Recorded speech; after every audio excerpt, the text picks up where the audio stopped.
den le gen kina no me ke ka ki pa ni chita le ki pa ni chita le he pa wai dan ti a hi pasal ti ka he pa lo tạm pi thua yo cái hệ bạo liêu không chứ là lệ hệ vang là chiang là ha lùng kim non mốc lông đây là pasal tạm pi thế mà bây giờ cái hiái cái cả mà lấy cái thịt xiêm toàn ngày là gì numena pasal thịt xiêm mà pasal ina numena thịt xiêm ngày là cái sai mà bây giờ này là numena pasal cái bộ na lama khác numei ko pasal ke thik siam lai elam ke ni gen nam lo wahi ke ko ha i gen lo zia wa hoi hile thu kha ta hi a gen nam lo la ki hoi wan lo wai ja ka bia in hi a chang na gen lo ki sak tan leo se ka wai a hi kom in nu pa seminar a hi an yeu chik le gen ko pasal then in again menopause numei te si kam ichi bai mo wai chiang banga le ka lung sim lama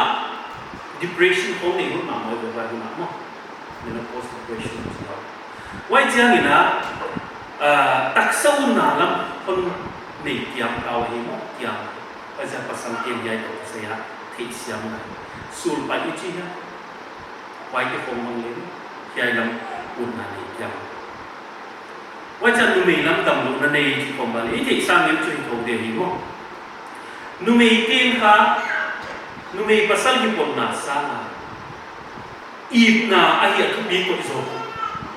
wai kha pasal tin nai thei siam na ya hi mo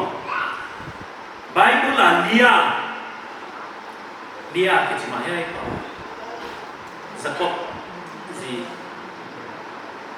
why ina ngai ko aliu sin sakop ina de het lo wi wai nu ki le ta ni wi chuma le why le chuta ki pol si nai nu me pasal hi pa jang si nai thoi a hi le a pasala pana kha e jai lam pang anga alo hi wan lo chi ki le a pasal I na ma amai be azong ten adikia Kaya sa kanay katuzo ka pasal nunit tadi, si homi mo yan si maalungol. Apasalita ito ason tendiyan. Masa pa numei pin ka at pingay sa ka id na. Lehay ito saya ka pasal ti pe iyo. Numei ti huchilaw mo ay ti siyam ni. Jadi kita siap mengerjakan mengatakan bangai akhir lupa kalian boleh tampil. Wajah kiai igen lo ham lupa kalian na tuntute laka agol mak hati. Wajah kiai pun gen ngamuat itu hi. Wajah si pom matunya leken de mga gen ngamuat nong kayu. Counseling center nong bawa itu tuan. Pasalin semua dunia ada yang lebih lebih Bible mama itu zakop to lia mama dena lia tu zakop to lia mama lia lia si zakop itu ada yang lebih lebih tadi ni mai itu zakop bilang ngai ya no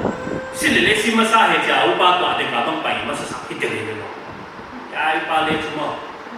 ni form apa ipin peka